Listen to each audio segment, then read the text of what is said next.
Hello and welcome to episode 4 of Seddon and Laceys Comic Stash and part 2 of Knightfall part 1, where we continue our deep dive into the first of the Knightfall trilogy.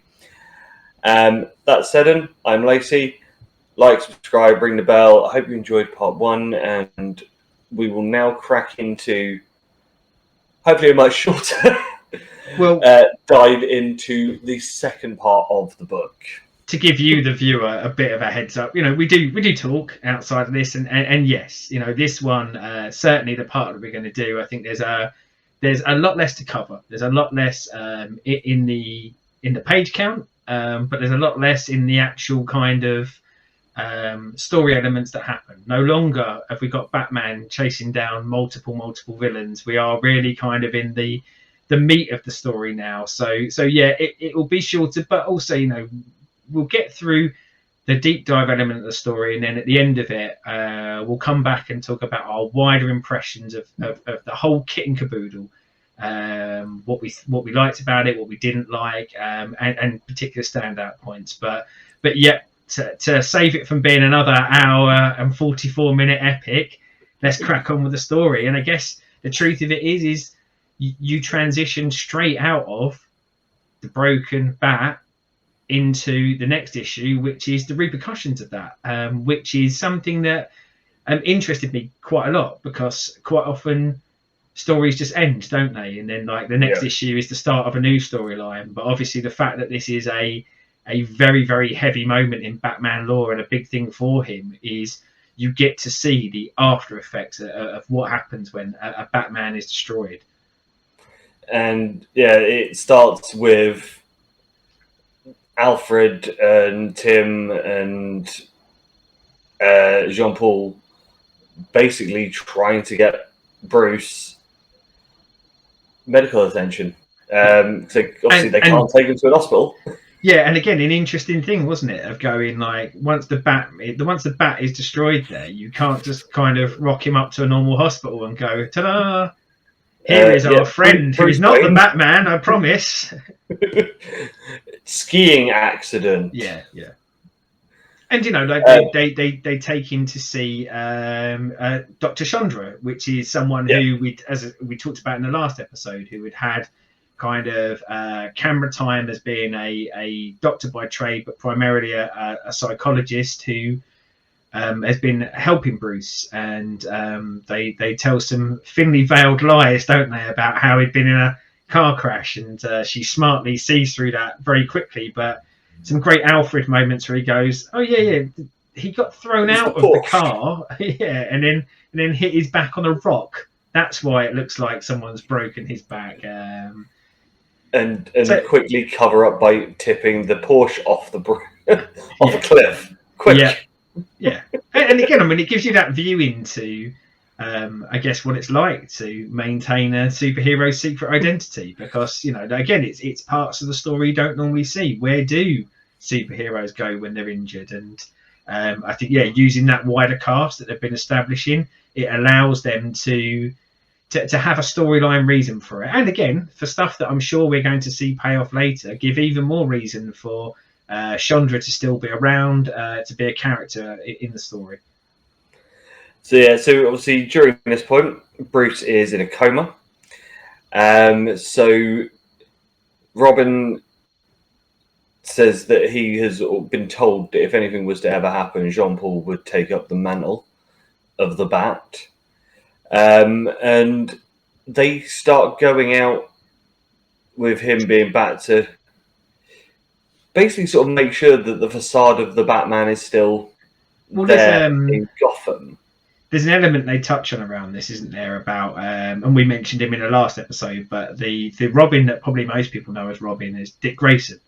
And there's some touching on that, isn't there, as to why Dick Grayson isn't taking up the mantle. And it's kind of laid out that Bruce had picked Jean-Paul because Dick Grayson had gone on and found his own life and would become the Batman, but become the Batman reluctantly, and he didn't want to push that onto Dick Grayson. So yeah, that's kind of why Jean-Paul is the man to be. And again, like quite clever Not clever storytelling, but quite clever, because you wouldn't want the world to necessarily know that the Batman is broken. You know, it's a city full of vile criminals that are going to go absolutely buck wild if they know Batman isn't around anymore. So yeah, trying to keep up this facade of the Bat being there, but of course, Bane knows that the Bat is broken, and while all this is going on, Bane is pretty much taking over the city, isn't he? He approaches a few of the gangs, a few of kind of the more hood gangs, and you know, they talk about how there's no need to go to war because the city's been carved up, and kind of all the criminals have their own areas, and Bane makes it clear of going, no, there's no areas anymore. I run this whole city, and I want everyone to know I run this city. Yeah, you know, going back to his motivations as a character, this was about beating the Bat and taking all of the power, and you know, he's now doing that. He's now making that happen. It's very much, you know, you get one chance to join him, yeah, or he fucks you up. Yeah. He will give you the option. He'll say, you can work for me, or you can be destroyed. So obviously, Jean-Paul as Batman at the beginning still keeps up the efficacy of Batman of "Thou shalt not kill." But we soon see when he goes in to investigate for where Bane is, that he will take matters further than needs be. I mean, I was going to say, I mean, I must admit, and you know, like, we're talking kind of probably about the grander part of this story, but it was quite unsubtle, this part of the story, wasn't it? You know, like, he started to show his loss of temper and his loss of control very, very quickly. Now, of course, you know, potentially that is what would happen, but I couldn't help but feel like he was a really bad pick by Bruce. The way they portrayed him, the way he kind of fell off a cliff, started to fall off a cliff very, very early, and it made you go, well, why did Bruce think that this guy was a good choice and a good option? But as I say, it felt like, when I say unsubtle, it felt like it was because they were, I mean, to give some context for where we are in issues, we were building up to the 500th issue of Batman, which is, you know, a real milestone, and it felt like maybe they rushed this element of the story so that they had something to do in Batman 500. Yeah. Obviously, also during this point, with Bruce being in a coma, obviously you get everything going on in the background of Alfred trying to tend to him and find ways to help him. They even speak to Lucian to try and find some sort of cure or some way to fix him. And at that point, we get, as you reminded me earlier, because I'd forgot about it actually, in it, the random 3-issue section of the flashback. And I think it was, I should have written it down, but I didn't. I think it's from one of the anthology books, maybe Shadow of the Bat or something like that. Or but yeah, it's a story set in pre-Bane breaking the Bat, so it's kind of in that Arkham breakout era. But it's a story about Bruce and Robin taking down Two-Face, and you know, it's not altogether a bad story, but it just felt really weirdly paced and placed for this to happen afterwards. It felt like it should have happened before this. You know, it should have happened in continuity at the time rather than it being sort of put at the end of this collection. And I mean, really, it's a long 3-issue story mechanic to set up Robin going against Batman and potentially at the risk of the cost of a life to save him, to save Batman, and Robin having major regrets about this, and Batman kind of waking from his coma to say, no, Robin, you did the right thing. And oddly placed, really stretched out this part longer than it needed to be, I think. And for what the payoff for the whole thing is, yeah, it didn't really need to be there. They could have just had a couple of pages of flashback to the final moment of that for him to then have that. I shouldn't have done this. I'm sorry. I forgive you.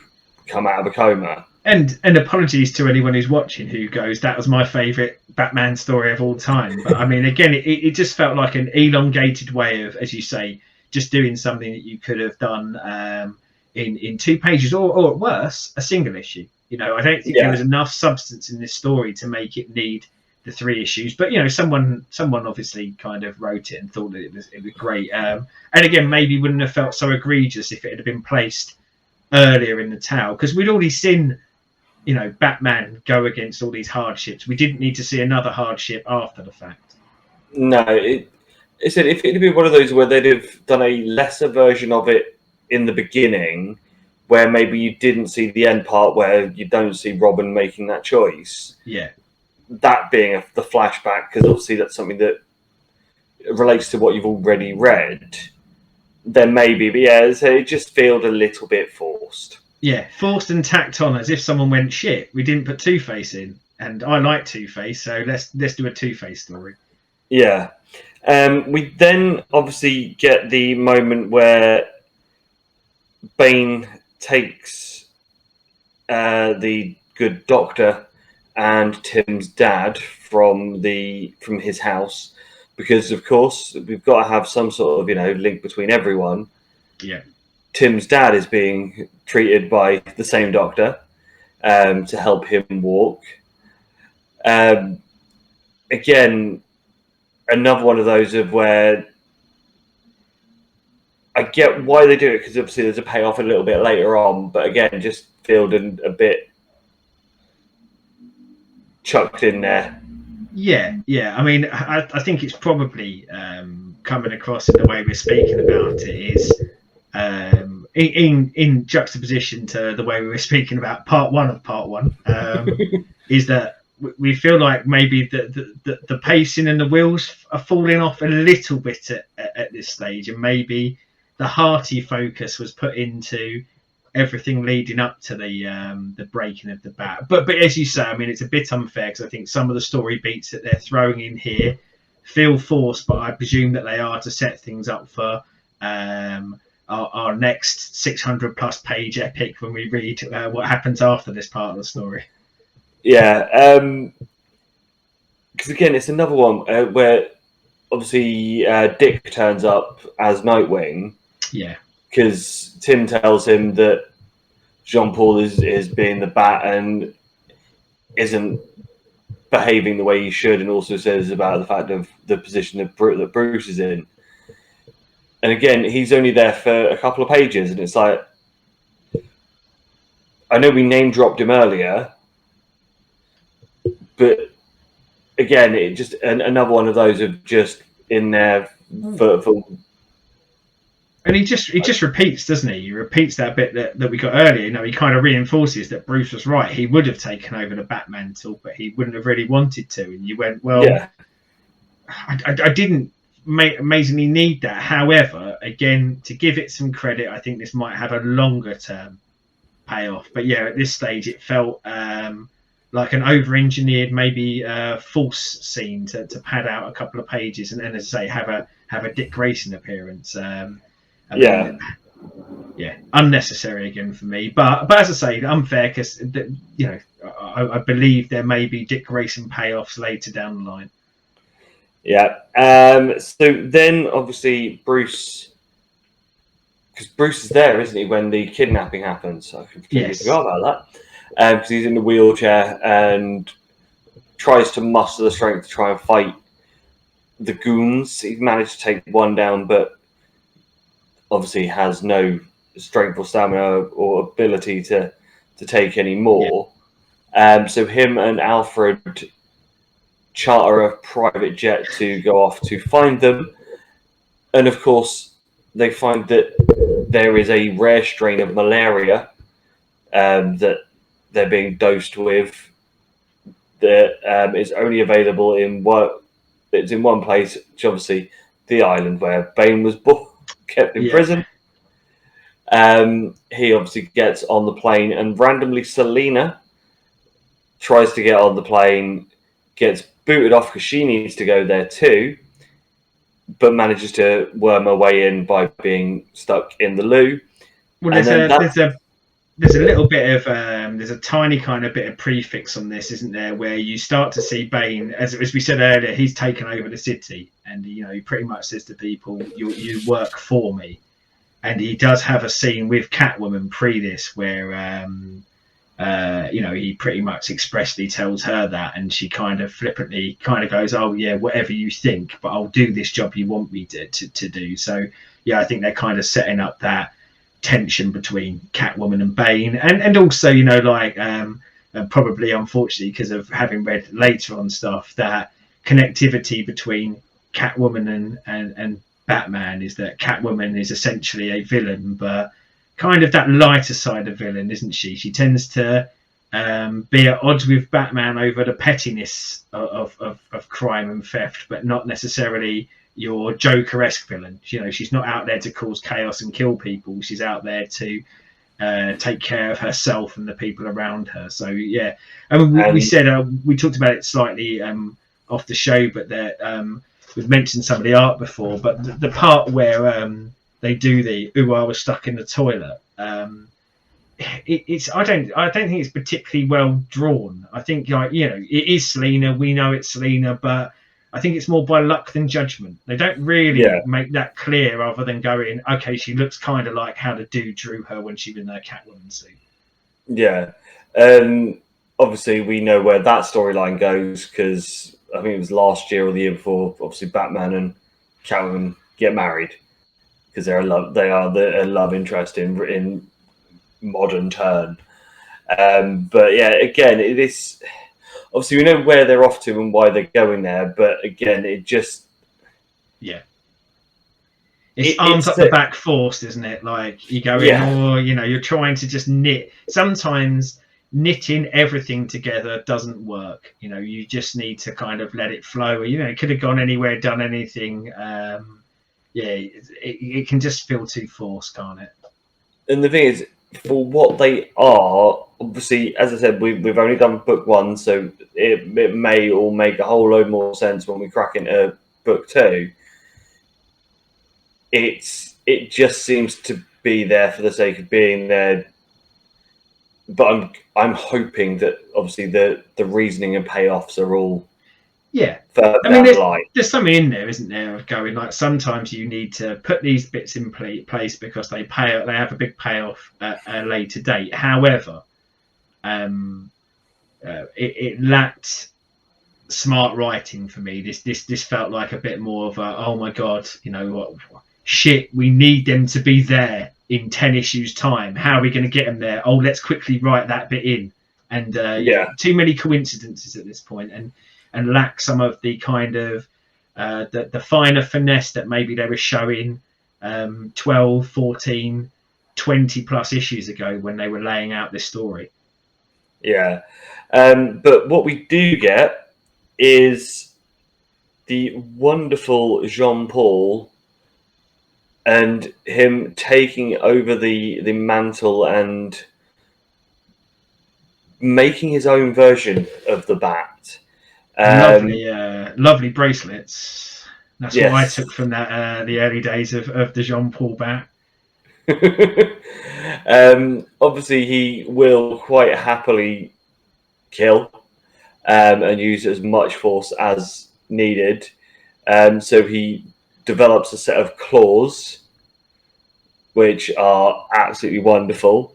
At this point, we get the return of Scarecrow and his wonderful idea of how to take over Gotham, where it starts with him taking over a school classroom, putting them in what look like Stormtrooper-style helmets. I don't know if they're meant to be VR or something, filling them with fear toxin and making himself a little Scarecrow army, and getting hologram projectors to put his vision across the whole of Gotham, and has fear gas bombs everywhere.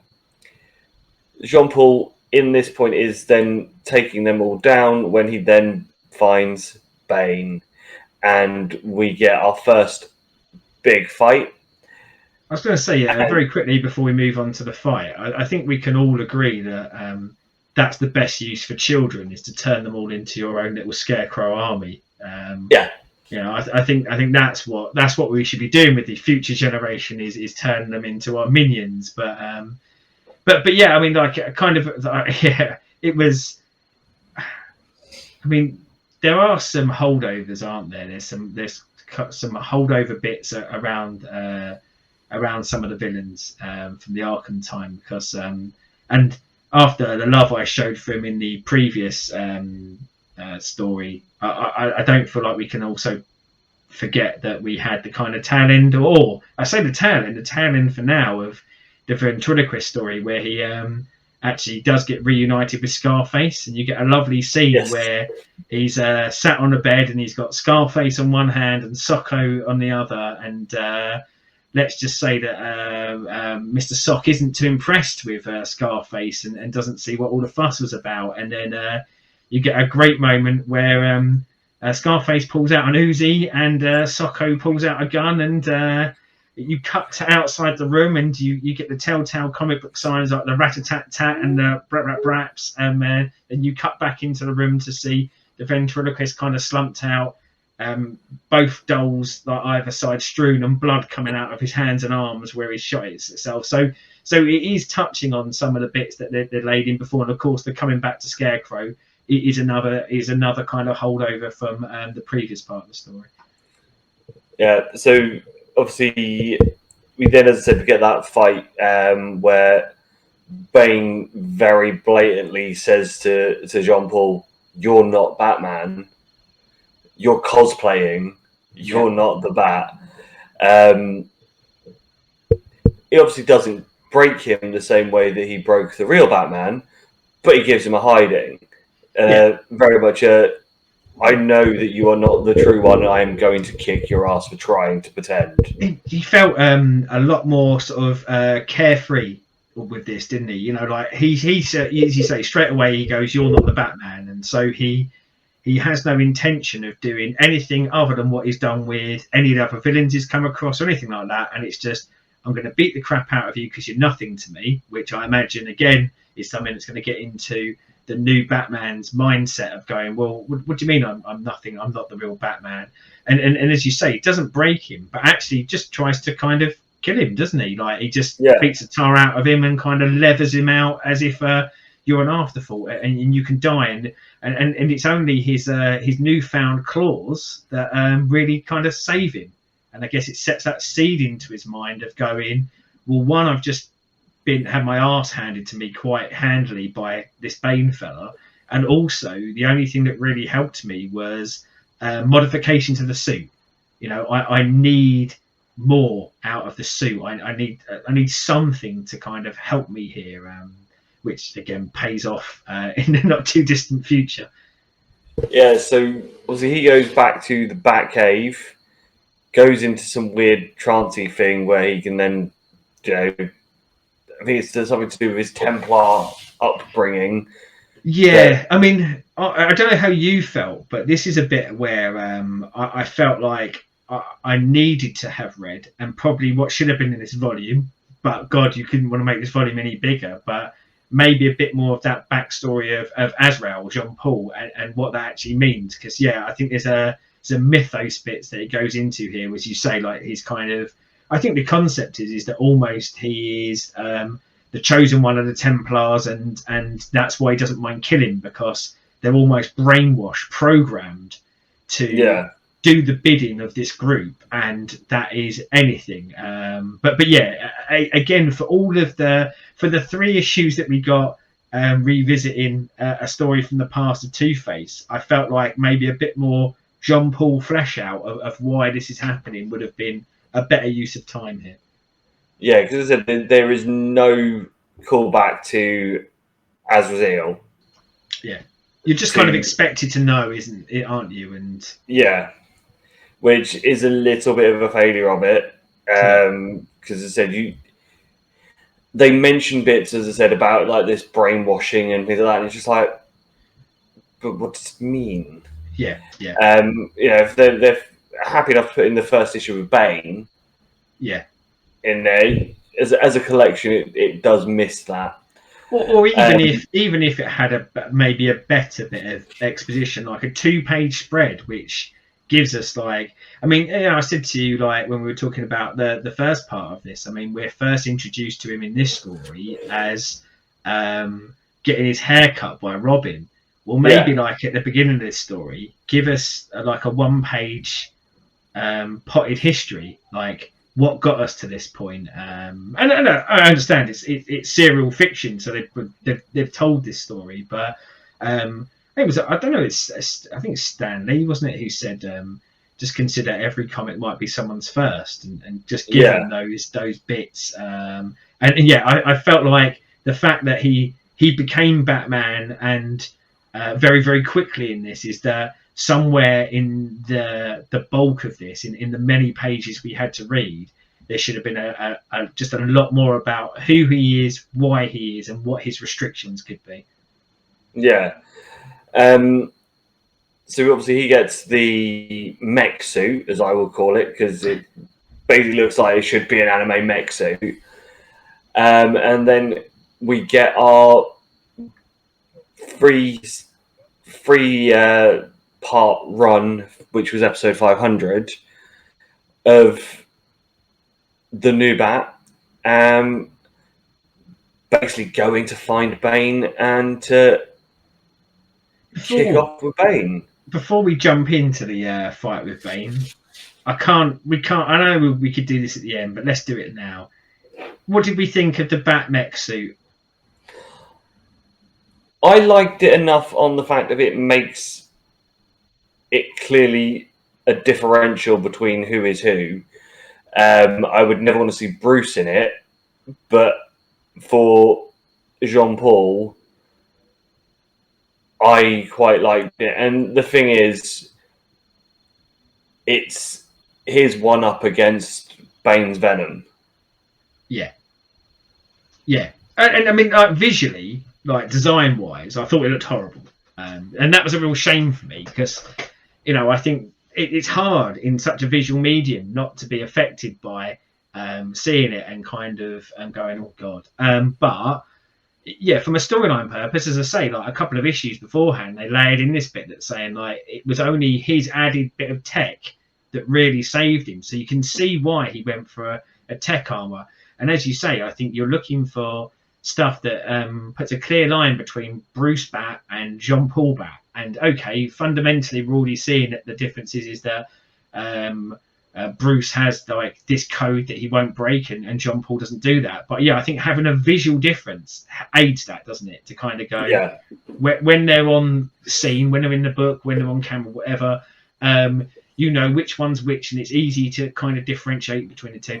As I say, I just think it's really poorly designed. And the one thing I'll throw in for context though is, and again, this is the context of, we spoke a little about in last episode about what was going on in the comic book world at the time. And as I say, like coming off the back of the boom time of the late 80s, early 90s, where everything went a bit extreme and everyone was getting kind of jagged edges on their outfits. And it was quite a Marvel thing for people to start wearing armor when they'd never worn armor before. I think around this time we'd had, and again, I'd have to check. So some of these might be before or after, but we'd had like Thor start wearing armor. We'd had Daredevil in Marvel comics do it, and even in DC, I think they did the Justice League of America, but the kind of Booster Gold group, and I think they released a comic book called Justice League Extreme, where all of a sudden they're all wearing mech kind of armors. So unfortunately, when I remember seeing that vision, I said like I didn't read it, but there's a few things I kind of distinctly remember. I remember seeing that in kind of like previews mags and stuff like that, and just it put me off because it's just like, oh god, they're going into that kind of everyone has to have armor trope, but it was a done thing at the time. So and as I say, having read that bit through, as gross as it looks to me, I do think they layer in good story reasons for it. this guy will do whatever it takes to win, and if that means augmenting himself by augmenting his armor, then he will do. Whereas obviously Bruce always had stuff in his utility belt, but it was always the man against them and with some extra bits rather than kind of, yeah, as I say, building up the armor. So yeah, I can see it, but my God, someone should have had a few more runs over this and gone, we can make something look smarter, nicer than this. I think it's the one thing that, obviously we'll go into it more like at the end when we sort of do an overview of it, but I think it's the one thing that ages this. Yeah. It does. It does feel of its time as a design, doesn't it? Yeah. Yeah, because obviously the rest of it, obviously we'll obviously like everyone else in there is as they would normally be. Obviously there is those few design bits that look a little bit like the animated series for that bit of crossover, but yeah, Bat Metal is very much of its time. Yeah. Again, I mean, I don't know whether they've reused it since, but I reckon they'd reuse it sparingly, and probably only for comedy at this stage. If they, I don't know, like say if someone did a storyline now where they got the armor out and stuck it back on again, I'm sure it would be for comedy fashion rather than for effectively it would look good. Well, put it this way, it's not. It was never put as one of the DLC bat skins on any of the games, and that's so that says, yeah, you know, when they're doing even like I can't remember what run it is of the cartoon, but the really skinny black one with the red bat symbol. Oh, Batman really Beyond. Big, yeah, the really big ears. Yeah. They'd put that in, but they wouldn't put this in. Yeah. Well, maybe while we're writing down our comic book ideas, so we've got the Ventriloquist ongoing that will go to 500 issues. We've got Ghost Nun, and maybe between the two of us, we can revive this bat armor. It will take some effort, but we'll put our thinking caps on post show to see if we can find a way to make the bat armor usable again. Just have the Ventriloquist puts Socko in it, and Socko has super armor. See, I'd be up for a bit of Socko armor. That would be cool. A little mech Socko suit. So we get the big payoff, which is a fight between Bane and Mech Warrior, and it is visually really, really well done. It's a fight on I would say subway car, but it's not because it's overground. Monorail. That's the one. Yeah. Because, remember Simpsons. Yeah, if you ever don't know the answer to something, just scan your Simpsons knowledge and see if it is in an episode of that. So they've obviously scrapping on there. This point is where Tim says about not hurting anyone else or not letting it get to Carnage. But Jean-Paul gives zero fucks as he basically slams the train so it's going to fly off, could cause as much carnage as possible, doesn't care about casualties, just wants to fight Bane. Yeah, it's that focus, isn't it? It's that focus. Jean-Paul's focus is, in fact, like it kind of shows him as more Bane-like than Bruce-like, doesn't it? Of going, he's got that kind of singular purpose, and Bane is it in the same way as Bruce was for Bane. And the sanctity of human life means very little. The victory or the stopping the bad guy is what he really is going to go for above all else. Yeah. And then obviously we get a massive crash, as you would expect. Bane is down, Bat Metal comes out, and we end with Robin basically sort of chastising him for what he's done, and Jean-Paul basically saying he gives zero fucks about Robin's opinion. Yeah, I am the Bat now. Yeah, it is him taking that mantle, isn't it? As you say, I think it's spot on about that zero fucks, especially as up until him being named Batman, we had seen that where like Tim Drake, Robin had been put in charge of Jean Paul, hadn't he? You know, he was almost teaching him, and you know, like it just goes to show how quickly. And again, we'll get to this at the end around the pacing side of it, but how quickly he goes from I'm in charge now, fuck who, you know, like you're nothing to me. I don't even need nor want your opinion. I'm in charge now. Again, very Bane-esque. You know, there's so many. I guess what this is showing is there's so many more similarities between him and Bane, more so than him and Bruce. Yeah. So that is what the second part of the book is. So overall, what would you say with this? Is it a tale of two halves, or is it one that's perfect and another that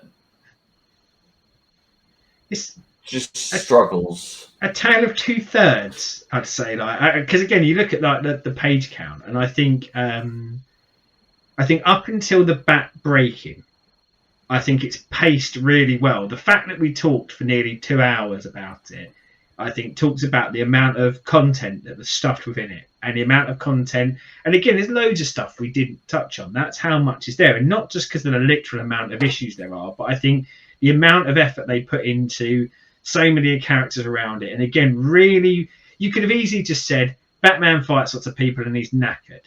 But I think you really felt in that first 2/3, again, up until the breaking point, is you felt the attrition that he was feeling. And I think the pacing did that so well. And, I mean, partially, I guess the argument could be the way the volumes are split out. So I think you end it there. I think you're going great. I think, bizarrely enough, the way that they paced out the volume to then take us beyond that to the issue 500 of the Jean Paul fight against Batman. I think actually that's a volume 2. Now we'll find out when we start reading volume 2 maybe why they put that in the volume 1. Like maybe they did feel like it was a natural break point in the story, but the bat breaking is the end for me. I think if we'd have stopped there, or if that volume would have stopped there, I'd have gone, wow, and I can't wait to come back and see what happens next. Whereas seeing what happens next in a smallish snippet, because it's done much more expediently, and I think with a lot less care, and I think probably to get it done by issue 500 makes me a little bit more fearful for what we're going to get out of volume 2.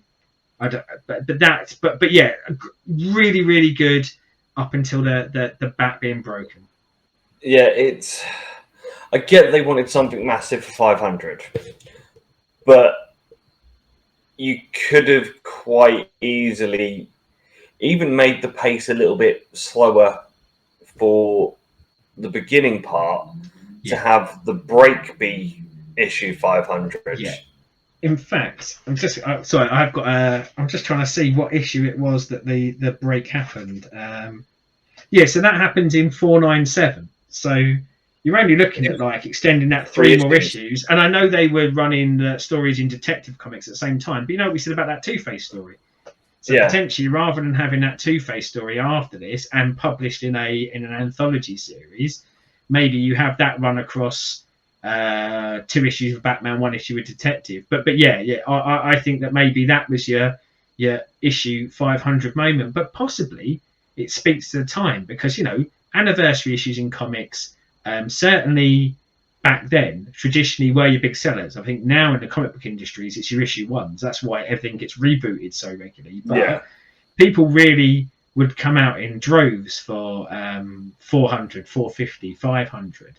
I think breaking the bat was a big enough moment for 500. But I can see why in their head they went, introduction of a new Batman and his new metal suit is our issue 500 moment. 500. But just and again, you've only got so many, you've only got so much time to tell a story. And could they have afforded another 14, 15 issues to see post the post the Batman's backbreaking, Jean Paul getting in. I mean, I think that Jean Paul becoming Batman and turning into what we already see him 3, 4, 5 issues later, I think that's a much longer story for me. I think that's something I would want to see told over a year or two's worth of stories, to see him slowly start to kind of descend into a different sort of Batman, and probably show a lot more.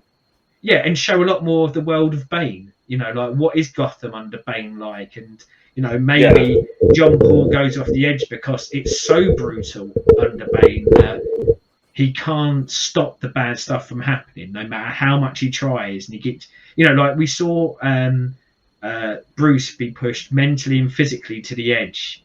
Like, how do you push John Paul mentally and physically to the edge? Well, actually, probably the thing that's going to push him is failing more than anything else, and maybe see him fail a bit over that time, so he then has to get a little bit more brutal, or I don't know. I mean, you couldn't really do it with Tim Drake because we'd seen a Robin die recently, but maybe an innocent taking a shoe-in because he failed, and that going, I'll never fail anyone again. And I don't know. Yeah, pacing's problematic for me in this last third.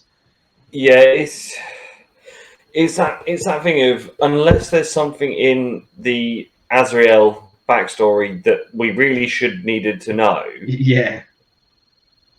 Which, the thing is, if it's, you've got, I know, as we've always said, obviously it's long-term storytelling, and you know there's always that stuff, but for something like this, if there is something in his backstory that we need to know,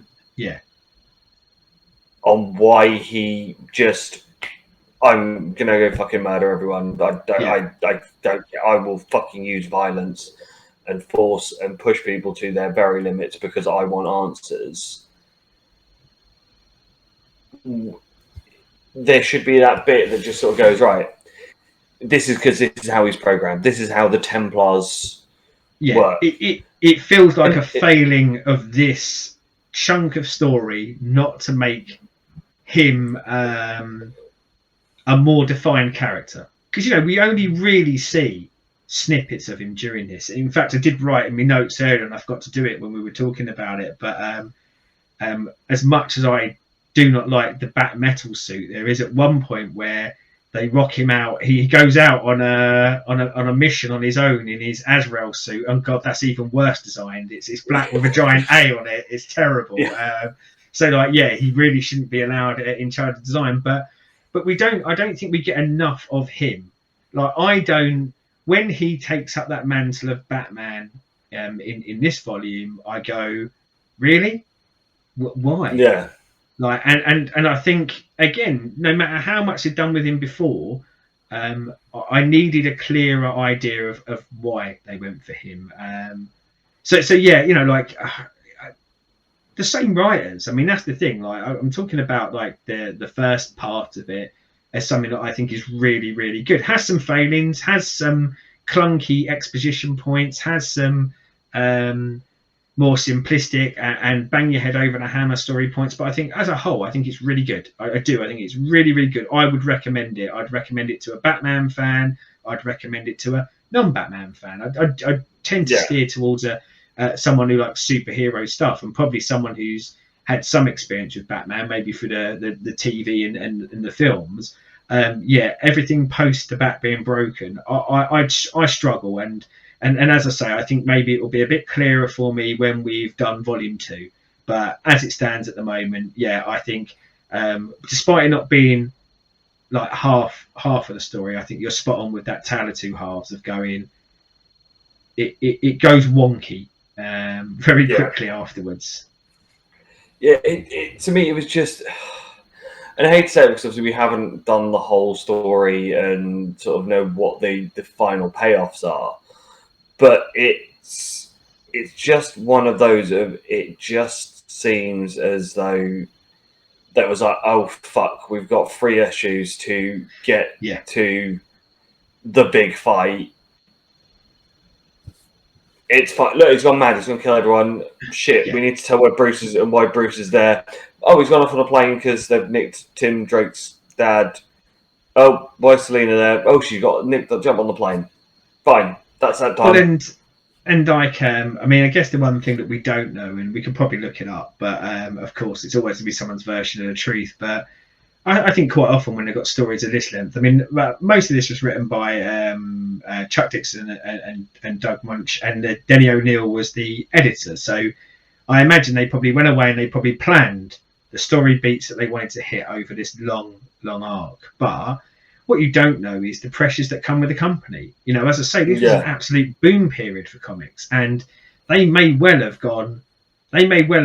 knew exactly the pacing they wanted to do, but that doesn't stop someone from the company coming along and going, right, we need something big for issue 500, and we quite like the idea of all these armored heroes that are out there at the moment. Give us Bat Metal for 500. So they might have had to pick up the pace, but touching on what you were saying there, I mean, like, long-term storytelling, the best stuff is the jigsaw pieces are placed all the way through the story, and you continue putting jigsaw pieces out, and they pay off and they pay off and they pay off. Whereas it felt like in the space of a very short amount of story, they threw a load of jigsaw pieces at us and said they're going to pay off in a minute. Whereas earlier on in the story, they were done at smarter intervals. You know, they were paced very nicely, and you went, okay, I'm going to see that come to fruition in 5 or 6 issues time. Whereas this felt like, oh bugger, what are we going to do after 500? Oh, we better set up all this shit very quickly before 500 so we can rush off to the next part of the story. Yeah. So it is one that I would definitely, as you say, it's one that I think anyone that has any sort of interest in it should definitely read up to the break. I think we can't say that you have to read past that until we've read past it to see where it goes. We might for be you guys. For you guys, we're going to do it. We are coming back to doing Knightfall part 2. Now, it's not going to be our next view, but we are going to do it. There'll be a deep dive on that. So we are going to do the whole kit and caboodle. So you will get our impressions of the whole story. All 655 pages of Night Quest part 2. I'm a little bit scared. Don't read that when you're in bed, because I fear that I'm going to get a message from you saying I can't record because I'm concussed because the book fell on my face in the night. But yeah, I think you are right. I think it is hard to judge it as a whole piece without having read the whole piece and see where it goes. What was your favourite part of it? Actually, that's a bit unfair. Give us like a couple of your favourite bits, because I think favourite bit is probably too reductive in a story this long. But like, if there was a few standout moments, what kind of really got you interested and maybe got you wanting to learn more or read more? So the beginning part, when we had Mad Hatter and when we had like the work between Joker and Scarecrow, the first section, I was just banging through it because it kept me hooked, because I was like, oh, so we've done that, but oh, there's them. What are they going to go up to? And it just kept going. Obviously, there was a couple of bits when Firefly was there, or the Zaz one. It was like, but then there'd be that little bit in the background of, oh, there's Joker and Scarecrow. What are they going to do next? And I think that was really well paced for the beginning bit to make you just want to. I'll do another chapter. Oh no, I'll do another chapter. Or another book, because they're not chapters in that, they're actual books.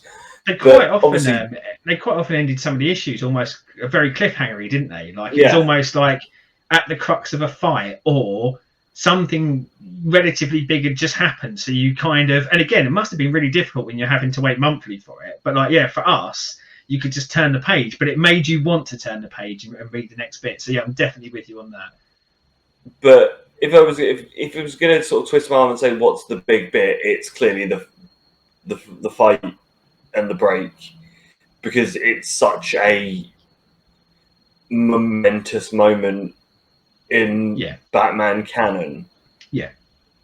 Well, and I think, as we say, like picked up on in Dark Knight Rises, and I think there's a reason why that was in Nolan's head. You know, like because I think it probably was a standout moment for him. And again, as a visual, it's great, isn't it? You know, like you see it and you just go, wow. Like I've never broken someone's back over a knee, but I imagine that's somewhat what it would look like if someone did it, and it kind of really does stand out there in iconic comic book moments. So yeah, I think.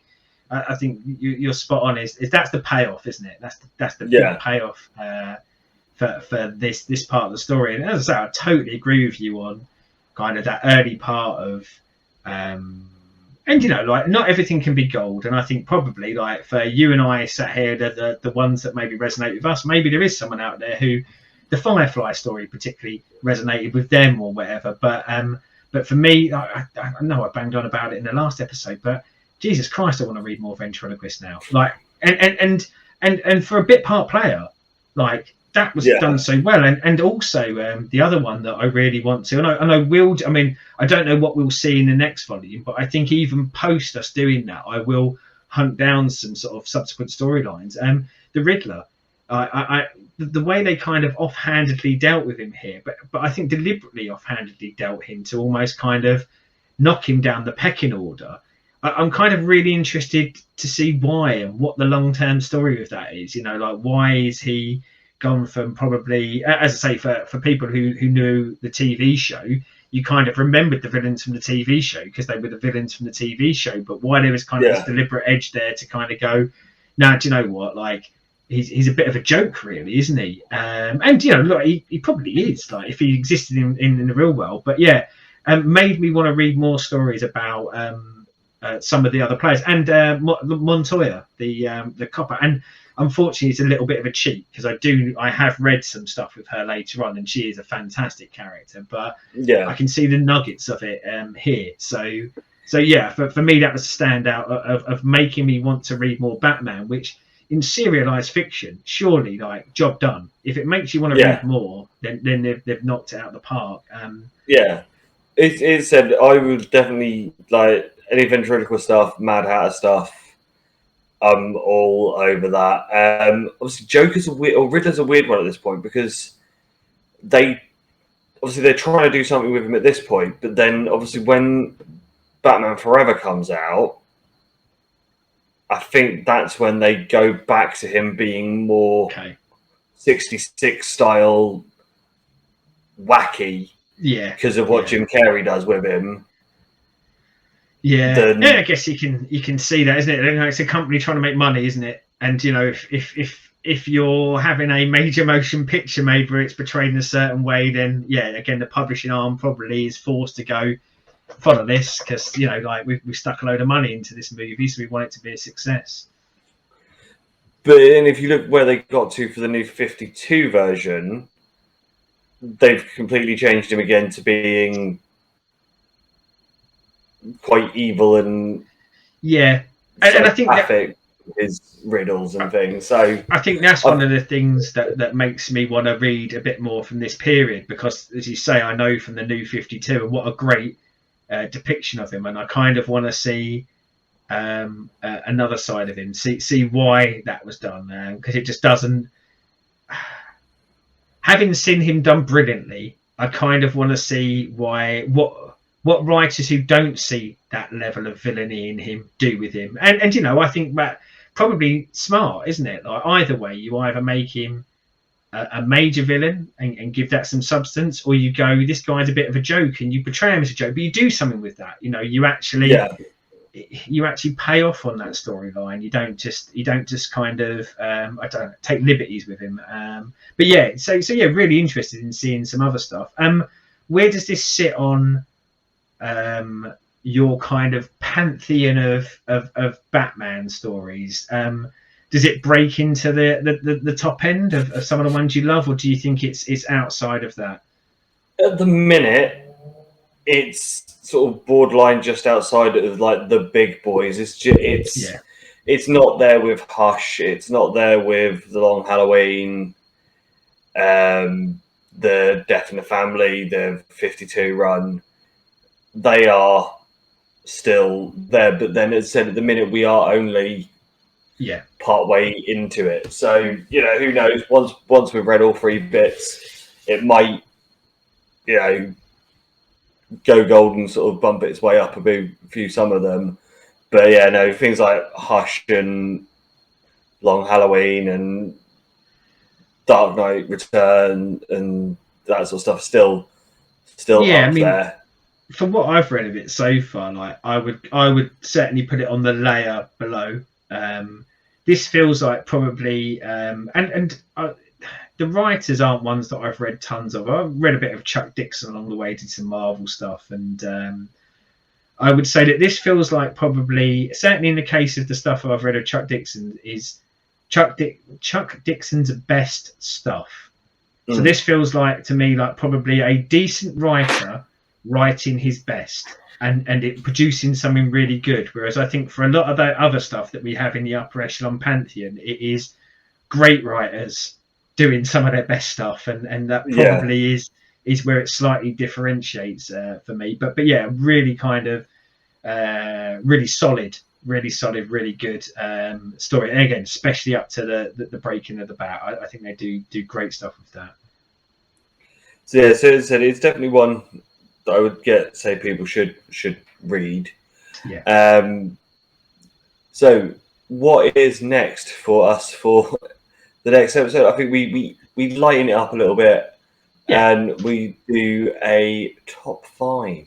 Yeah, well, I think after such a deep dive, and this is a deep dive, as Chris showed you, like, geez, man, the size of these books, and that is a lot of content about a specific story, isn't it? It's not like saying, oh, yeah, you know, we don't like reading, but you know, like that is a lot to take in of one big storyline. So yeah, so the intent is to do part 2, but we want to give ourselves a little bit of a break from reading this storyline to let us recharge our batteries and come back. So yeah, I think we'll come back next week with a top 5. You got any flavour for what you might fancy? Non-mainstream comic book films. So it can't be, you know, just picking 5 out of the Avengers set. So like kind of non-MCU, non-DC. So they can be DC and they can be Marvel, but just not any of, like, you know, you can't pick the Dark Knight and Batman, and you can't pick any of the Avengers. You know. Yeah, I'm up for that, because again, I think, you know, as we say, like it's Seddon and Laceys comic stash, and we do want to talk about comics, but we know that comics have become such a bigger, wider thing, you know, like, and I say has become such a bigger, wider thing. We talked about an origin episode, like both of us started off watching superheroes on TV, and I think like that's what we want to do. We kind of want to talk about the content that is out there. So yeah, I'm down for that. God, this is gonna be tough though, mate. What I might have to do is no, I was going to say I might have to give you a sneak peek to make sure I'm not cheating, but no sneak peeking. Right. So the rules are. Yeah. Oh, I like it. Come on, yeah. Rules. So can't be anything that is in the Avengers arc. So nothing from Iron Man through to Endgame. Yep. Can't be any of the main Superman or Batman run. Yep. So that includes Justice League, which of course no one's going to do that anyway. Yep. And other than that, it can be fair game.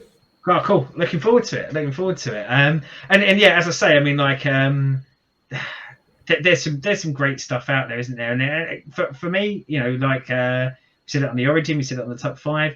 It's a bit of a getting to know you. So when this releases, what we'll do is I'll push something out via the Facebook, and obviously we'll do it on this to try and get some like of the listeners' feedback on probably their kind of non-mainstream Marvel stuff, so we can do our top 5s and hopefully get a bit of feedback from you guys out there to see what superhero movies you love, and hopefully they'll be similar to ours, or maybe you'll learn something from us. That we don't know.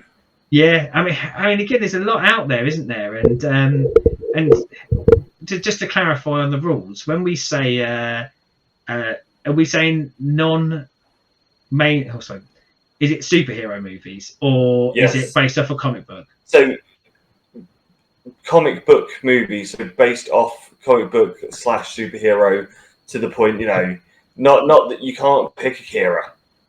Yeah, well, and again, I was thinking, and not that that necessarily would have gone for any of them, but we have seen some kind of movie interpretations of some kind of indie crime comics, horror comics, and things like that. But yeah, I'll stick in the lane. I'll go superheroes based off a comic.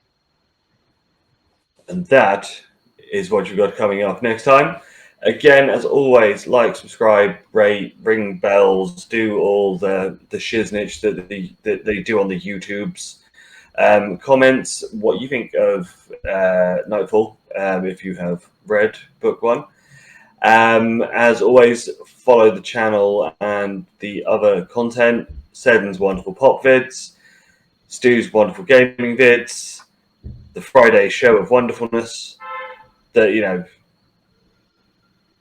always the treat, because you never know where it's going to go. I certainly don't, and I'm on it. And until next time, we bid you adieu.